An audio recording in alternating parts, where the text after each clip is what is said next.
et bongi senayo mosanto alola yesu nanga o soki osalite soki osimbite ekosimbate bongo soki olobite yayae Dieu c'est déjà insulté Dieu zo finga nzambe yo linga nzamba zala na bien kata makambo nyonso yekende bien ta tabulingo ya rabongo ta obi wana moi c'est ça rabongo yo linga keka po sala mambo bien na mambo mabe baye ta ezamba tu musuba limbisa kata moi c'est ta une fois pamba moi ça gafa limbisa te bazali ba commando mais laissez-moi vous dire même les militaires ba limbisa pe basina bango n'a pas touché ma poignée sur la vie. Je ne parle pas seulement aux pasteurs, je parle même aux militaires, je parle même à nos politiciens. N'a pas la batunion so. N'a pas la batunion so. Voilà pourquoi Amnesty Bezalaka. Président Yebouye a continué à pouvoir prisonnier mon roboyana. Abimisa bon peut faire et on fait Ezalaka Ezali. Toi tu ne pardonnes jamais. Lorsqu'il y a des problèmes, en tant que chrétien, en tant que serviteur de Dieu. Battez-la, hein? Battez la bande na yo, gardez bande na yo. Gardez bande na yo. Kolongwate oyo sumuka pamba, oyo finga nzambe pamba. Oyo loba Yesu. Yo motolingo eba histoire mboka. Tala, Lumumba joie indépendance ya banaka ngo depuis 58. Première table ronde. Justin Marie Bomoka kendaka te poyaka table ronde économique te. 59 foyer ko kena table ronde économique. CNM TV au komona historial intégralité. Ouais, il y a seulement quoi l'ingangate afanda a tiaka magazine Erima 76 a jo telemera mobutu biso toyebi 83 pour maréchal de Salemaka pour makelele par nani Lourdes Bururu premier ministre Sapou Karibasi Gourougoumé sa commune depuis 84 yo ngomona historique yeba yango CNM TV innovation CNM TV makambo asika Rianja CNM TV, Rianja, CNM TV, Mpombe, Oh, bah petit, elle est là, bah comment bizala, tala. CNM TV, comment bilakisa, la gisa. CNM TV, c'est un moko. CNM TV officiel TV. Ah, biba toi, comme soutien. Ah, bah pour Robin Misuboye. CNM TV, eko pico makambo solo. CNM TV, eko simbali sembe. CNM TV, eko pico théâtre la solo. CNM TV, eko tala bagage ya solo. Ah, te, CNM TV, kata bangoli sembe. CNM TV. Si maman limpombe, oh si TV akati, kata, bao, maman limpombe. Bonjour tes chers amis net, qui vous est belé. À chaque instant, tout le monde déjà qui est CNM télévision, notification et côté, vous avez penza obligé, vous avez nini na kati CNM télévision. Je crois que vous avez déjà avec le frère héritier à moi, donc tout ça déjà, tout ça déjà. Et les lots à tapenda mingnangati à la cœur à un groupe Nemobimba Toyoka va voir comment Yemo Alba déjà qui a un maestro quelque part dans mon Yemoko Peboyebe déjà. Pour la profiter directement c'est la patronne maman sociale maman Cécile tout la mampouya maman monter malam aya maman non c'est la ni olobaki to pesi bino mbote na kombo na Yesu. Tozali sou on a le vendredi. Nous avons l'autre fois que l'émission à chaque vendredi. Mbote biskano so bino bozaleli. Et nangina présenté bino sengomon na zana que nous avons remarqué que bato belé bazolanda émission gloire à Dieu parce que ba message ya boeza mingi te na ba église. Le lobo tinda bato bakende ba poto bato bakende ko zoba mbongo bakezo soki banini o muto yebi ndenga osala te ba otinda ke sala ngo. Voilà pourquoi tu es na la parole de Dieu. Tu es na ngo na ndenge ya vrai na ndenge esengeli po muto azala beni. Muto po azala beni faut bagangele te ke kende poto bo ba oso bakenda poto ba payen ba osala ndeni. Voilà pourquoi nous sommes là aujourd'hui. Tu as te présenter bien encore moko ya ba secret de sous ya bénédiction. Je vous ai déjà dit l'autre fois que tout ça est les secrets de la bénédiction. Alors, nakati ba secret on est belé, moko na ngopeli soto lelo. En tout cas, lelo na touché te au père, on est moko ya ba secret to na lelo. Na webi sabino mais na préféré comme je vous ai aussi dit l'autre fois que naza pe musicien. To imbata nzembo moko et après nous allons continuer.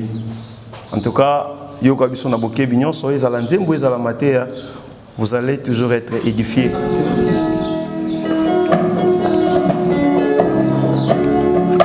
Nagestemane yo melinke nyoyo ya minyoko mawa pe pasi ondimi koko malisumu eloko yo sala na nteo yo moto umeli na bosantu ebanda boni yoko malisumu kasi ya nanga yo bongi na yango te ezanga nde na meritaki humiliation oyo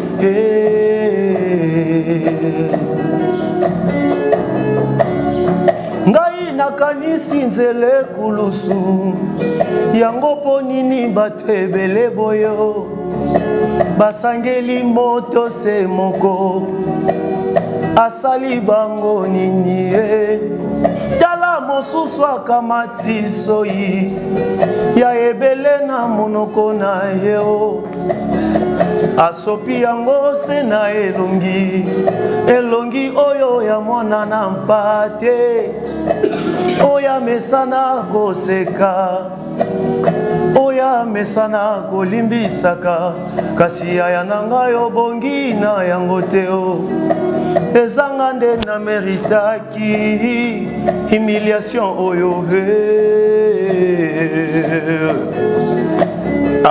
tango nazalaki na masumu ngai oyo ndimiliwa ozwi mpenza esika na ngayo nga mpe nakomi mosantu tika lelo nayebisa yo o Jésus tu es tout tango nazalaki na masumu ngai oyo ndimiliwa na nzela ya kufa na esika na ngayo nga mpe nakomi mosa na yango tika lelo nayebisa yo oh Jésus tu es tout pour moi.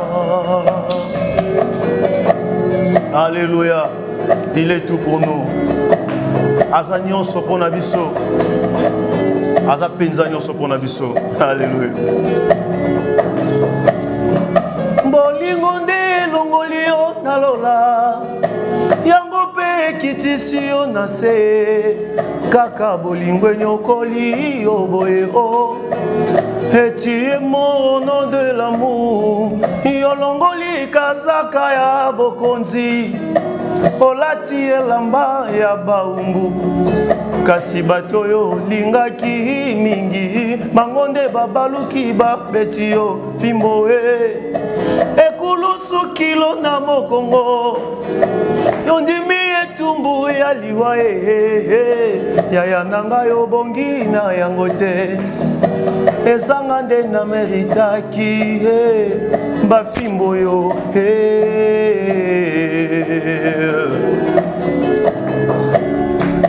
ozeli te na bongola motema to mpe nayeba yo nanu kasi ntango nazalaki na masumu masi yo ndimiliwa ozwi mpenza esika na ngayo nga mpe nakomi mosantu tika lelo nayebisa yo oh Jésus tu es tout pour moi tango zalaki na masumu ngai oyo liwa ozwi mpenza esika na ngayo nga mpe nakomi mosantu tika lelo nayebisa yo oh Jésus tu es tout tango nazalaki na masumu ngai oyo otiki mpenza nkembo na yo likolo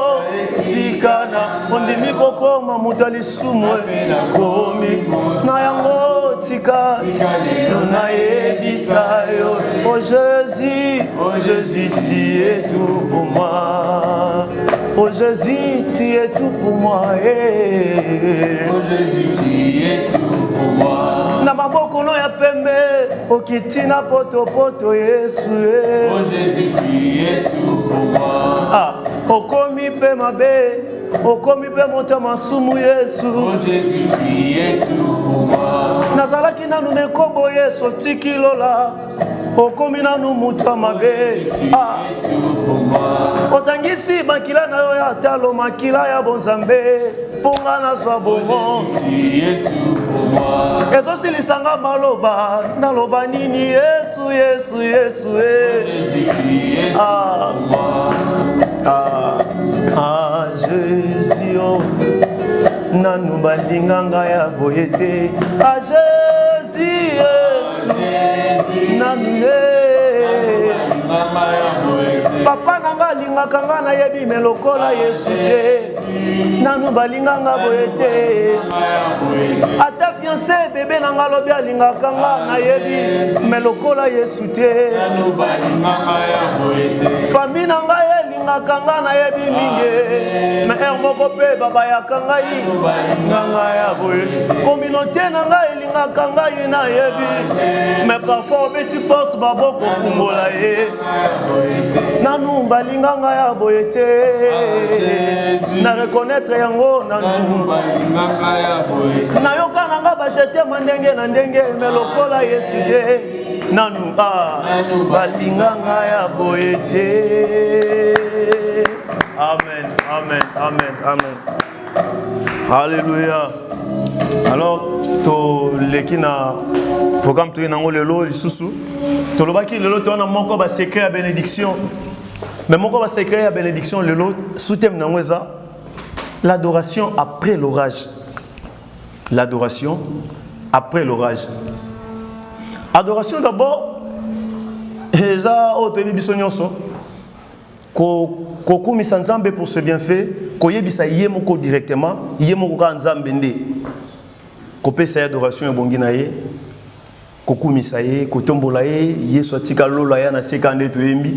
Donc grâce moko boyo wana eza grâce kara. Donc elo moto mérité te, mais tosu na biso bomo ya ofele, to mo tout à lelo, tout lo lelo que to vivre na sengolo, ko otoyebi atabisike utate.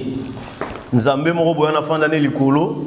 Atiki kembonaye ayepo kufela mutama beneti ngai, donc voilà quoi, toujours reconnaître ngo et ba santé toujours nango ezaye. Pour le moment où nous parlons, et belé bazana na bopito bazana ba coma, mais même ba bazana na bopito na ba coma, ce qui est drôle, ata bango pe bazo adorer Nzambe. Voilà pourquoi bisopé toi na bo moi toza bien to tambola, pourquoi pas toi adorer.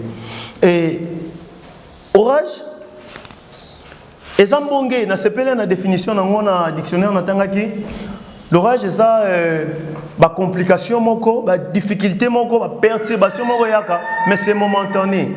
C'est momentané. Et yaka mais les karanango. Et yaka mais les karanango et où me la libéralité. Donc etika la na vie mbana batute. Alors pendant ba perturbation pendant ba complication pendant ba difficulté na yo yebiso, il faut toujours adorer Dieu après toutes ces difficultés.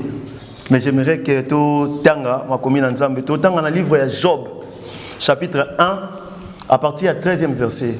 On peut lire ça avec le diacre Chabani s'il vous plaît. Job chapitre 1er verset 13. Nous lisons au nom du Seigneur. Amen.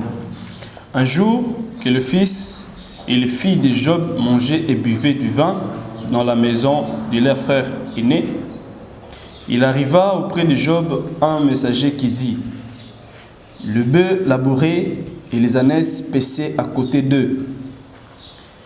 Les Sabins se sont jetés dessus, les ont enlevés et ont passé les serviteurs au fil de l'épée.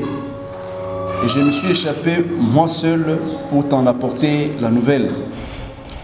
Il parlait encore lorsqu'un autre vint et dit: le feu de Dieu est tombé du ciel, a embrasé les brebis et les serviteurs, il les a consumés. Je me suis échappé moi seul pour t'en apporter la nouvelle. Il parlait encore lorsqu'un autre vint et dit: des Chaldéens formés en 3 bandes se sont jetés sur les chameaux, les ont enlevés et ont passé les serviteurs au fil de l'épée. Et je me suis échappé moi seul pour t'en apporter la nouvelle. Il parlait encore lorsqu'un autre vint et dit: tes fils et tes filles mangeaient et buvaient du vin dans la maison de leur frère aîné. Et voici, un grand vent est venu de l'autre côté du désert et a frappé contre les 4 coins de la maison. Et elle s'est écroulée sur les jeunes gens. Et ils sont morts. Et je me suis échappé moi seul pour t'en apporter la nouvelle.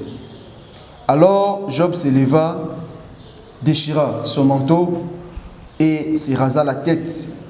Puis, se jetant par terre, il se prosterna et dit: je suis sorti nu du sein de ma mère, et nu je retournerai dans les seins de la terre. L'Éternel a donné et l'Éternel a ôté. Que le nom de l'Éternel soit béni. En tout cela, Job ne pécha point et n'attribua rien d'injustice à Dieu. Parole du Seigneur. Amen. Amen. Bible nous dit, en tout cela, Job ne pécha point. Yoka. Mukomoko boye bana nzambe basangani, Satan a payé et Dieu était là. Nzambe a posé question à Satan ou tu wapi. Satan a dit, nauti nanga uparcourir mukili. Nzambe yemo lukela Job makambu. Ayebisi yeso moni mona nanga Job. Satan a dit oui na moni et puis abanga rabio parce que opambola ye. Mais quand on kolongola ka oyo pese wana, total asi réellement obango kaka. Nzambe ayebisi kende. Mais ko simba molimo na été. Job a fait deux choses na makambo nyonso. Job abandaki ko adorer Nzambe. Lorsque nous parlons de l'adoration, c'est déjà lié à la louange. Louange, c'est ça, côté témoigner, tout ça. Job, abanda osala boy. So bananaye, bazaki na habitude ya okende ko fêter que pas yande ko na bango. Joana bazaki na fête, azaki na bana 7 mibali na 3 ya basi. Bazaki na fête na ndako ya na bango liboso. Alors tant baké soki basilisi fête, lobby nango Job anda osala. Ayeko tumambeka pona olobake peut-être bana nangai basumukaki. Donc Job abandé ko reconnaître déjà Nzambe banda kala. Il louait et adorait déjà son Dieu avant même problème ya. Mais ce qui est étonnant c'est quoi? Biloko ni nyonso bebi. Nzambe tanga pesa autorisation alobi na Satan akende. Nyonso ya Job bebi. Nyonso bebi. La parole de Dieu dit ceci. Avant-dernier et dernier verset. Et Job dit, je suis sorti nu des seins de ma mère, et ni je retournerai dans les seins de la terre. L'Éternel a donné et l'Éternel a ôté. Que le nom de l'Éternel soit béni. Dernier verset, le verset 22. En tout cela, Job ne pécha point. Amen. Amen. Je vais maintenant te poser la question, toi qui me suis, toi qui nous suis. Nakata ba problème au se comporter en neni. Tolobaki l'orage, l'adoration après l'orage. Nakata ba problème au se comporter en neni. Tala Job, il a tout perdu. C'est vrai, il y a des gens qui disent que non, histoire à Job, ils ont le couteau. Non, ils ont solo. La Bible est inspirée par lui-même Dieu. Nous sommes dans 4 Bible, ils ont inspiré na Yemoko Nzambe. Donc on dit mais là on fait à 100%. Ils ont la Bible. Histoire on est salama. Alors Job a tout perdu. Ce qui est grave, à perdre même Nabana. Ngasi na mona mutu. Na mona déjà mutu. Tu as vu na biso mo église et na mona linga pe mingi. Ya refin. Adape pasteur na église na biso, ba yiba mbongo. Azana na mbongo ebele, mais ba yiba mbongo via lela na miso bato. Ayo témoigner à Léli. Oui, ça fait mal. Pensez maintenant à Job. Job a perdu non seulement son argent, donc mais aussi avec les enfants. Bana 10 bakei directement. Debi na yo maman moko akufeli mona moko. Nzambe osambwisi nga yo salinga mabe. Nzambe asambwisa yo za bango combien?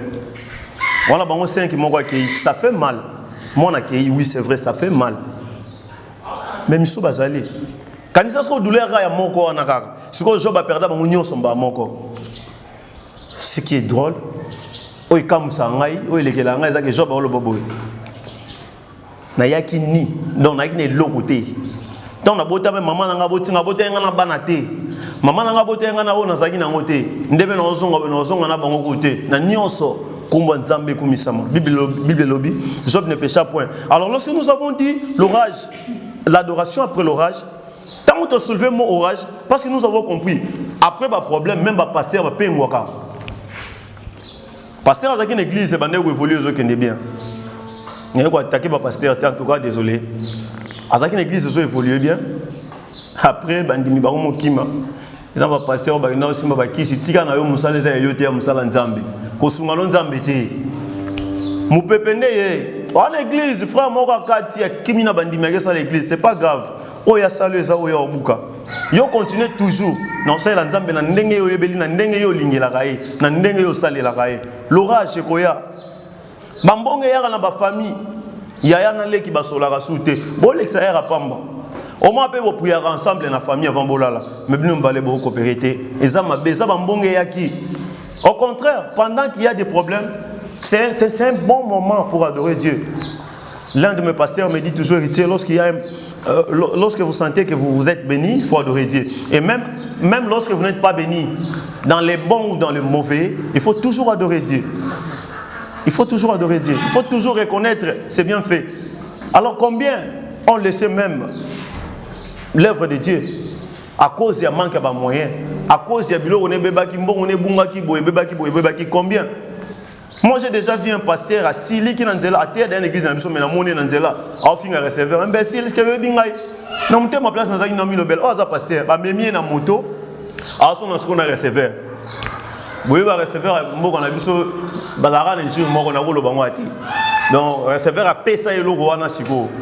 Pasteur a craqué. Tu me connais, imbécile. Moi, je suis en train de regarder. Je dis, ce pasteur ici, il a déjà prêché chez nous, ce pasteur. Bien aimé, nakati ya bambonge, nde identité ya bakristo yebanaka. Identité na yo yebanaka. Lorsqu'il y a des problèmes. Lorsqu'il n'y a rien, tu es dans tête, tu as bien, tu seka, même nakati ya bolingo, même nakati ya libala, tu vas seka bien. Mais lorsqu'il y a un problème de te découvrir, qui est qui? Qui fait quoi? Alors, je te conseillerais de faire comme Job. Ce n'est pas facile. Peut-être que déjà on perdre mais laisse-moi te dire, parce que Job, après tout cela, Nzambe a pambola qui est 3 personnes le lot. Tu as Job et puis tu as bien aimé, bino bo vivre na vie à couple. Bon, traverser un moment compliqué. Je vous prie au nom de Jésus. Pour abonner. Bon divorcé mariage et ça bénédiction à bateau et ça est logo Satan à l'ingate Satan à l'ingate mariage et ça bateau nous avant bala la guiné logo te gande de loba mais tant que bali nzamba pamboli ne bango le mariage et ça pensela la bénédiction pour la vie à mutu ko tombo na vie à mutu bien so de abobalani bon nga boka bona prendre parce que problème est moi bata liboso problème est problème est partout même na Bible bato wazo ba problème bazali Job azaki na problème na moi sina bize finga nzambo kufa si on songa na fingi nzambe na kufi yokelinga okebala aso so comprendre makambo c'est-à-dire bino bo vivre na kata couple na bondeli bino problème na bino wana bo se confier na nzambe bo se confier na basali na vous avez un pasteur et vous avez aussi des parrains confiez-vous à tous ces gens-là bon trouvez toujours solution et là on a s'appelle on a définition il y a mot orage et ça que balobi et ça va désolation mon roboé perturbation mais momentanée ça va passer et où met la la vie sans expérience et alors roi mutatominda wazelo expérience mon quoi d'expérience et ça peut douleur pas c'est quoi. Alors pour supporter ensemble boleka lobby bino peut boza ba parrain bon conseiller batuni soki boleka toujours na miliki et que bozo ba problème té couple la bon pesa na monter mais supposons que bino bozu quand même grâce à boleka bon miel sans problème tant boza ba parrain bon conseiller batuni tant bozo ba problème bien aimé toi qui me suis boka bonaté ba famille divisée et ça na batu ba bon manaka papa tika lupangu té bon moté c'est que la bénédiction, lorsqu'il y a un problème, on doit reconnaître qu'il y a un Dieu. Il faut se poser toujours cette question. Que ferait Jésus à ma place?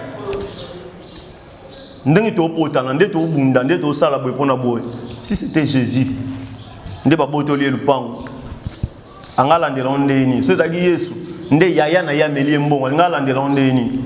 pour Jésus, il faut crucifier. Alors, Père, limbisa bango ba bio bon salate Nabino te que soit amélioré le pongo tika, je n'ai pas dit ça. Mais banzela ni yo oleke là. Ou même no pe na ba difficulté na ba problème belé ou mais na d'accord. Mais c'est momentané, ça va passer. Pourquoi le ngoke simbakis? Pourquoi makanisi mabe ko moye là yo?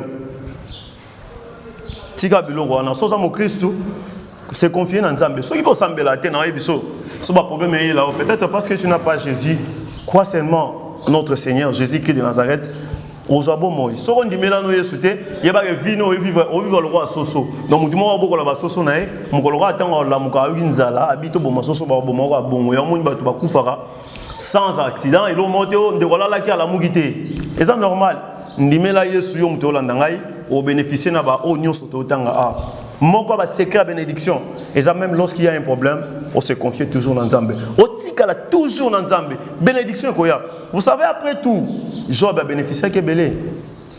Parce que la Bible a souligné que Job ne pécha point.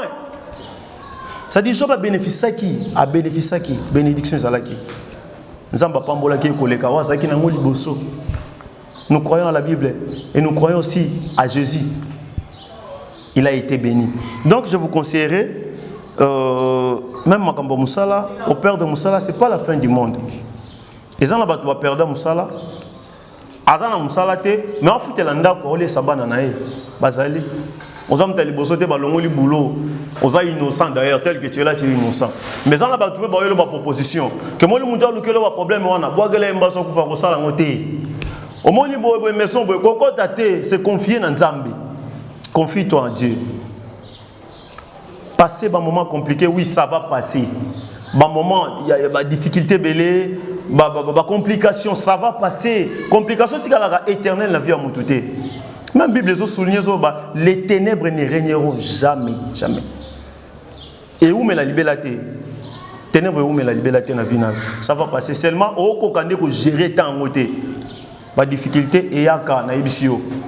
Mais ce qui est difficulté, il faut se contrôler. Il faut se contrôler. Notre l'action vie à Job. Et puis on a donné quelques exemples. Même Bino va marier, tu peux savoir conseil parce que l'autre aux amoulaïtés, mais j'aimerais que la Bible parle. J'aimerais maintenant que tout la deuxième personne, Moutouami Balé, oh bah difficulté paye et là qui est. Au moins on a payé ma réaction à une Zalaki. Nous lisons le livre de Jean chapitre 1, frère Diak Chabani. Jean chapitre 1 verset 28 à 36.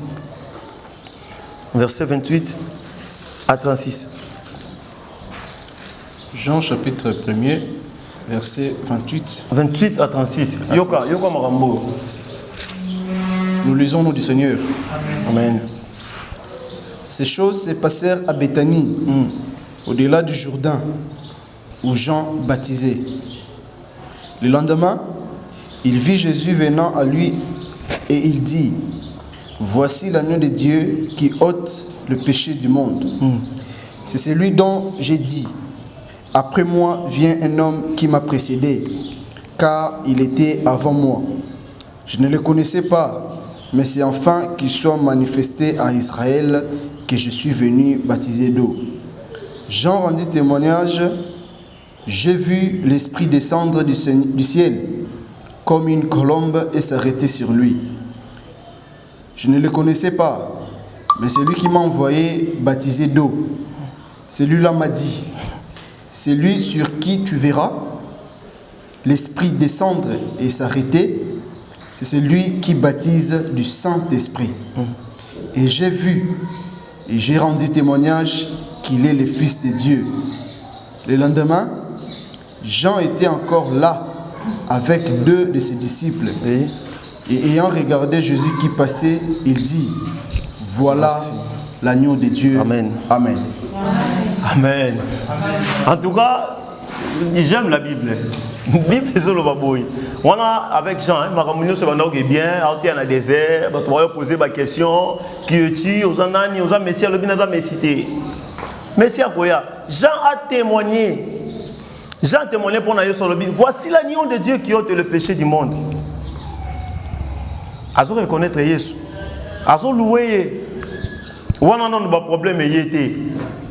On a un problème et était. Azo reconnaître Jésus. Jean-Baptiste, nda yebisa biso. oh Yesu azalaki, voici l'agneau de Dieu qui ôte le péché du monde. C'est Jean-Baptiste là. Le jour où ils ont baptisé Yesu, il y a un likolo fungwama. Amone likolo fungwama. Pe ayoki mungongo elobi uti likolo. Amone nande kiti le Saint-Esprit. C'est Jean. Ndé azo rendre témoignage à makambo to tanga oyo. Jean lobiango. Yenda zaki témoin moni makambo tundenge salami. Là, tout allait bien. Et l'homme est compliqué na vie na ezakité. Lisons encore la parole de Dieu. Matthieu chapitre 11. Matthieu chapitre 11 à partir du 2e verset. Pendant que Jean témoigné makamboana, n'a de difficulté à quitter. Mais ce qu'on entend dans Matthieu chapitre 11 à partir du 2e verset, Nous lisons au nom du Seigneur. Amen. Jean, ayant entendu parler dans sa prison des œuvres de Christ, Jean a été en prison, ayoki makambouye sabanda osala. Lui fit dire par ses disciples, Atindi ba disciple ba yebisaye. es-tu celui qui doit venir ou devons-nous attendre un autre? Est-ce que yo oza o yo faki to zela aya? To fallait to zela mususu. Jésus leur répondit, Yesu ayebisiye. allez rapporter à Jean ce que vous avez entendu et ce que vous voyez. Boke boyebisa Jean, obino boyoki, pe o bosani. Bomoni. Les aveugles voient, Avec les les boiteux marchent, bakoka les bazotambola lépreux sont purifiés, bato malade mbala babika les sourds entendent, bato bakufa nini bazoyoka les morts bato ça bakufi basekwa. et la bonne nouvelle est annoncée aux pauvres. Amen. Et la bonne nouvelle, tikalaka on continue dans verset 11, dans verset 7. Et les morts ressuscitent. Makambo tout temps il déplace.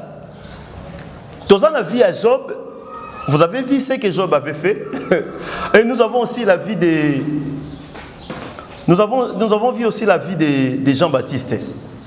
Jean-Baptiste, lorsque tout allait bien, Jean-Baptiste a vu Jésus. C'est Jean-Baptiste qui nous dit, voici l'agneau de Dieu qui ôte le péché du monde. Jean-Baptiste, lorsqu'il baptisait Jésus, il a vu les ciels ouverts. Il a entendu même la voix. Il a vu même Molimo Santa qui tient la forme à Yandeke na forme na nalipeka ya Yesu. Il a tout vu. Il a vu amoni basini nyonso il fallait que mona pour confirmer qui était Jésus. Mais après, lorsqu'il était dans sa prison, il a oublié qui était Jésus. Amen. Il a oublié qui était Jésus. Mais ce qui m'étonne, Jean, yondo la kisi bisoye Jean. Yondo la kisi bisoye, mais comment tu peux oublier Jésus? Parce qu'il y a eu des difficultés, parce que le problème s'est présenté, parce que l'orage est là. Alors il y a beaucoup de gens comme ça. Comme j'avais dit, même des pasteurs qui oublient Jésus. Jésus. Mais parfois tu as un gens. Pasteur, frère Chaban, pasteur, on a une question. Est-ce que vous avez Boni, bandi mimboya ya souhaité. Asambela pona batu ba bika ya souhaité. Ala la lo takuté. Awo mituna senga pena nzamba benga ngai. Laissez-moi vous dire, ça c'est insulter Dieu. On a kofinga nzambe. Donc yo oza bien nzambe. Alors ko sala bongo, lorsqu'il y a eu un problème, lorsqu'il y a des problèmes, oubliez Dieu, c'est déjà insulter Dieu. Zo finga nzambe.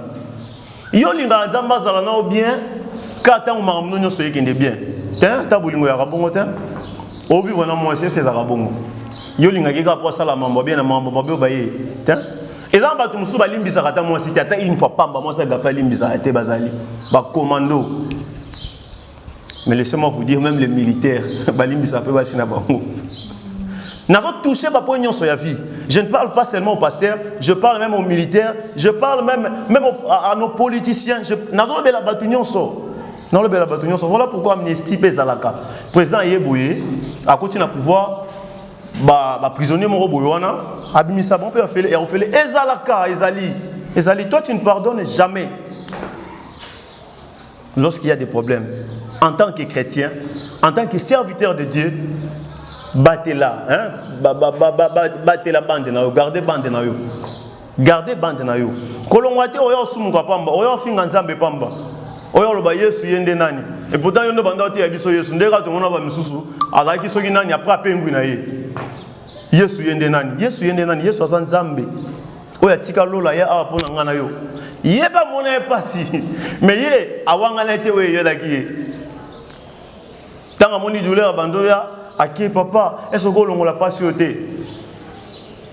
Mais na nyonso volonté ne salama. Est-ce que toi aussi tu laisses la volonté de Dieu? Mukano nzambe ko kisama na vino otika ngo. Yo linga nzamba sala ndenge yo lingi. Wana za su nzambe te. Lorsque Dieu fait ce que tu veux toi, il n'est plus Dieu. Tu es en train de manipuler ton Dieu. À ton ordinateur, on peut ordinateur. À ta technique, peut boire. Toi, tu as exaucé, mais tout va bien, on est là. Ah, Félicie. Donc voilà. Technique peut être compliquée, donc voilà. Quand on a des Zambé, à Salamarambouga, n'engue yo au kanisa. Ils ont bon côté, donc Azane sous Zambé. C'est que yo comprendre Zambé bien. Osawana, osali no pe mabete. Otambola no pe bien en Zambé. Difficulté, indima. Ils sont pas salés ni pas si wana. Job n'a rien fait. Job a salé mutu mabete. Job a ok fait tiaba na été. Mais lobi na tonga ke ko sengela bango pardon tumbimbeka. Job n'a rien fait. Mais tala o Job a sibir. Yo sigo elo ko itungiso yango wana. Nzambe na sali onini pona mona mambo. Olingo sala nini? Yo nous salénine. Et sa volonté na ye a sali ya lingi la volonté permissive de Dieu. A permettre on pas saler étalier étalingate. Même pour la vie nanga o. Vie nanga ils dépend de penza pe nanga te complètement. Ndena ko bande mususo. Vie privée nanga ko langa te non. Tous appartenir sous na bisoté. Bisoto c'est la Nzambe. Frère Chabani Yebabwe. Nous appartenons à la communauté. Voilà pourquoi pasteur Asaël Isumu batu mususu na ba sambela ka ba ofinga été oui parce que ça déjà modèle tous en mwinda. Amen. Tous appartenir à la communauté, tous appartenir sur la bisoté. Quand je dis communauté ça dit bateau to fandi na bango. Ah frère je dis on sali bonene. Dégâts sali bonene, ça on sali bonene. C'est ça. Parce que tous ça sur ya bisoté donc ndenga na rabona rasu yangate. Na koma ya batu nyonso. Et surtout dans mina bangambo ko yemba na miso batu côté yaka. C'est déjà un problème donc batu si veut biso à tout moment. Et ça déjà bangambou. Donc dès la boye frère Chabani so lingo pengwa lobi kanisa biso. Donc songa Chabani na pengwi na sa mabe. Bato yo bande ko landa modèle nga bato nga na banda oteya. So na banga zanini. Eh frère, so lingo penga donc pense même à nous. Ko pengwa te pardon. Musalo to bandi oyo toke na ngoti na suka mais bien aimé yo pe ko lembate. Difficulté tala omoni oyo ye wana ya muke difficulté ko ya. L'orage est wana et koya ya makasi koleka garder bande nzambe ye moko azali. Alors toko ko consommer minute nyonso te nangana talisa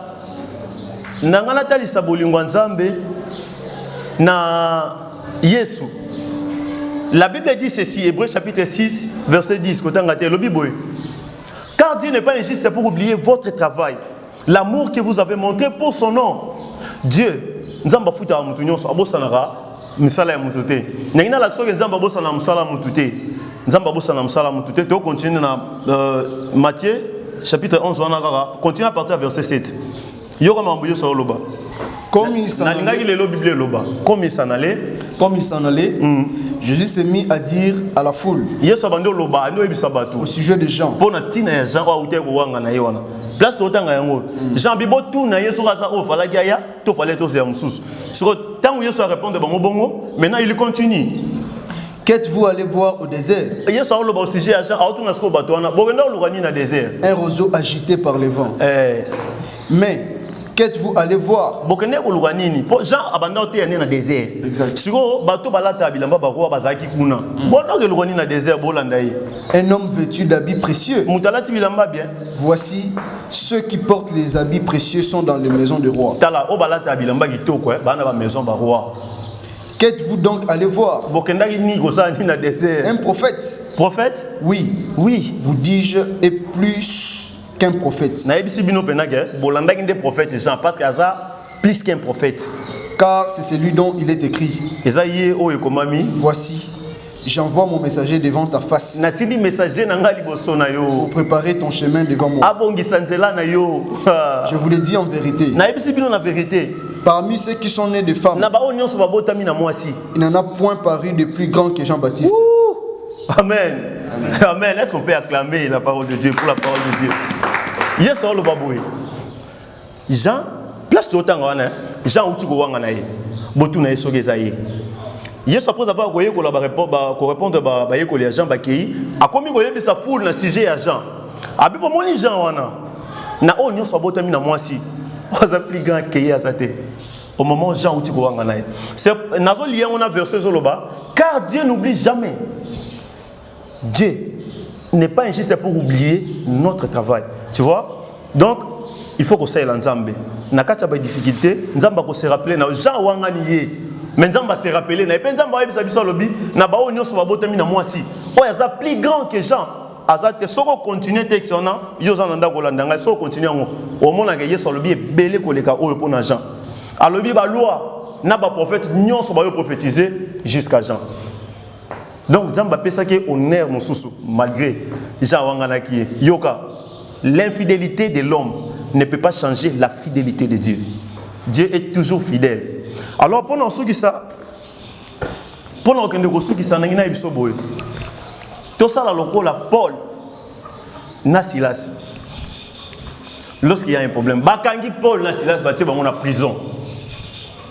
Ezaki pona musala nzambe so ezaki ngai yoka prière na ngana sala nzambe ngana sala lo bakangi ngai kangola ngai n'est-ce pas eza prière yo sala non bakanga pona musala nzambe mais ce n'est pas ce que Paul et Silas ont fait. Qu'est-ce qu'ils ont fait? Tant bakangi bango Bible lobi na kata prison ba bandi ko louer nzambe baso kumisa nzambe na nzembu pe na prière alors prison et ningana qui peut ba porte fungwami babimaki calmement. Délivrance non au lukango mabi. Yo okenda yo so sali 1 heure de temps na prière. 50 minutes eza yo 50 nzambe. 10 minutes eza ko adorer, c'est pas normal. C'est pas la kutu ko banda lelo ndemo landa ngai. Dès to lobi l'orage, l'adoration après l'orage. Donc même pas difficulté, même pendant la difficulté ta là. Aucun luka musala bazuyote, loba na nzambe na kumisio parce que na uti ko luka musala bazuinga te. Au moment où oyebi ke na bana fona liesa. Il faut kumisa nzambe même pour na wana. N'est-ce pas que les circonstances sont faites comme ça? En tout cas, Nzambe yemo kwa songa biso par rapport à oyoyoki, Nzambe songa yo atambola na peso ba solution. Que Dieu vous bénisse. Amen. Amen. Est-ce que vous m'avez en tout cas c'est bien. Merci beaucoup. Malgré ça va point mon appointé on a sur la fumo mo si. Yo ya rana ba question. Émission il la chaîne a deux parties. Yo ya na ba question. Et yo lukaso prochainement to ngela mo susu. Divorce, ils ont biblique, ils ont autorisé. En tout cas, aux agents raison, il y a le bagage sauf moi les mots qui n'a pas une source. Donc pour les lots, attends, yoka. On dit que divorce, ils ont biblique. Divorce c'est biblique. Maintenant on peut kabwani. Na c'est ça reste. Prochainement. Yo ça va faux. Na voulu qu'on prend pas souka ROT. Moment où frère vous avez bien numéro T. Moi ils allaient qui me vu que ba déborder maintenant. Comme on a exaucé ça y nazali ingénieur de son na celle par Bethesda nazapé guitariste. Amen. OK, merci beaucoup. Bonjour. Ngai c'est le frère Jadéon Mumbe. Nazali choriste, nazali pianiste, nazali drummer. Nakati ya église celle par Bethesda. Ngirengere. Merci beaucoup. Bonjour. Eza Sarte Gramakaba, naza chantre na celle par Bethesda. Serani Kingombe, naza mela na église ya Bethesda. Naza moyembi. Amen. Merci. Ngai eza frère Daniel Chabani, nazali diacre. Nazali P. Mouyembi, donc choriste et chante dans l'église celle par Bethesda Ngirengere. Merci beaucoup. Azapé dirigeant choral Nazapé directeur technique à choral. Merci.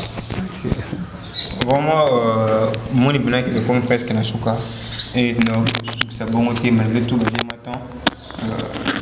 Quand même moi Ok. L'invité mot de la fin par rapport à l'émission. Merci beaucoup. Mot de la fin, ça, bien aimé, c'est pas pour rien que nous sommes là. Matthieu Autozoya n'a pas le secret de la bénédiction. Ils ont pas soutien mes belés. Appliquer car au le bela. En tout cas, nous avons pas ça là. Naïb Sabino l'autre fois que toujours participer dans l'émission les ambons des obima. En tout cas ceux qui au monique aux en moyen au CP liba message à boyer et les caca chaque vendredi parce que tous on a chaque vendredi on peut contacter biso na numéro nangai frère héritier isa plus 243 85 374 01 plus 243 85 374 01 ils appellent numéro nanga WhatsApp contactez biso pambola biso na ndenge nzamba pambolé lio pour que va message aboué et les caca tango nyonso vraiment pour le reste que Dieu vous bénisse toujours format télévision j'ai dit comme maman yanga yabino yitusi banzolé abi double devant ça avant c'est ma caméra avec les bossons micro na profiter directement na fait encore bambote na maman moko mutima malamu maman pasteur la patronne maman sociale maman Cécile tout la mampouya monté ma papa Georges mampouya bambote belé bisiko ils ont mis papa Isa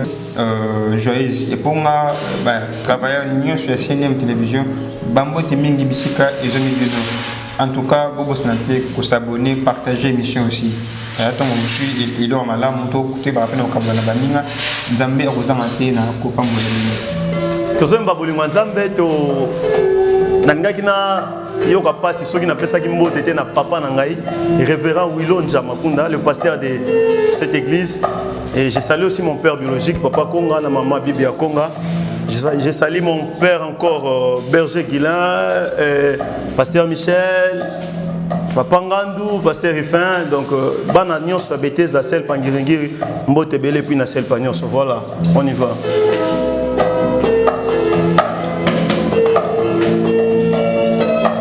Alléluia. Bato baswangolu na nzambe na kokyo wanga na terre nazana kati na tomboli maboko na ndimi na motema mobimba na ngai awa ngolu na ngolu misala ne ekulusu ememeli ngangolu na merita kiteo na makasi ya nzoto Yesu yaka lisusu yeye kunzana motema oyo mobimba kiti ya bokonzi ebongise na yo mosantu alola Yesu nanga o soki osali te soki osimbi te ekosimba te bongo soki olobi te yayaye soki opesi te yango nazobika na bolingo ya Nzambe zobika na bolingo ya Nzambe Ngana sobika na bolingo Nzambe nasobika na bolingo Nzambe pema nazope maeza Nzambe ebongo makasi ya nzoto yo Nzambe sije ya mate ananga bolingo Nzambe sekele ya esengo nanga Nzambe ngai nasobika na bolingo Nzambe nasobika na bolingo Nzambe pemba nazopema eza bolingo Nzambe ebongo makasi ya nzoto yo mabe nasala misusu bakufa nango obateli ngai nafuti yo nini ye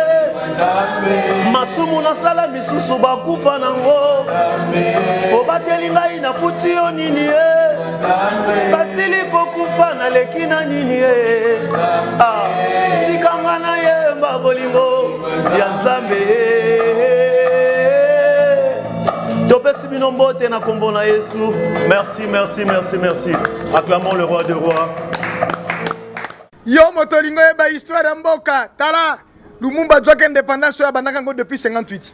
Première table ronde. Justin Maribo Morakendaka te poyaka table ronde économique te 59 foyer ko kene table ronde économique. CNM TV okomona historia l'intégralité. Oya bake seulement ko ya linganga te afanda atiaka magazine Elima 76 a jo telemela Mobutu. Biso toyebi 83 pour maréchal Salemaka pour makelele par nani Lourdes Bururu premier ministre Sapou Karibasi Gourougoumès sa commune exercée depuis 84. Yoringo mona historique yeba yango CNM TV innovation. CNM TV makambo asika. Ah Rianja. CNM TV Rianja. CNM TV Mpombe Oh, ba petit, y'a là, ba comment bizala, tala, tala, tala, tala. Si y en a un TV, comment bila qui ça? La kisa. C'est mes TV, c'est un moko. C'est mes TV officiel, TV. Ah, biba, tu as comme soutien. Ah, bah, pour le Misuboye. C'est mes TV, et qu'on pique le macambo solo. C'est mes TV, et qu'on simbali sembe. C'est mes TV, et qu'on pique le théâtre à solo. C'est mes TV, et qu'on a ma gague à solo. Ah, c'est mes TV, kata bangoli sembe. C'est mes TV. Si bango limpombe, oh, si TV akati, kata, bao, si bango limpombe.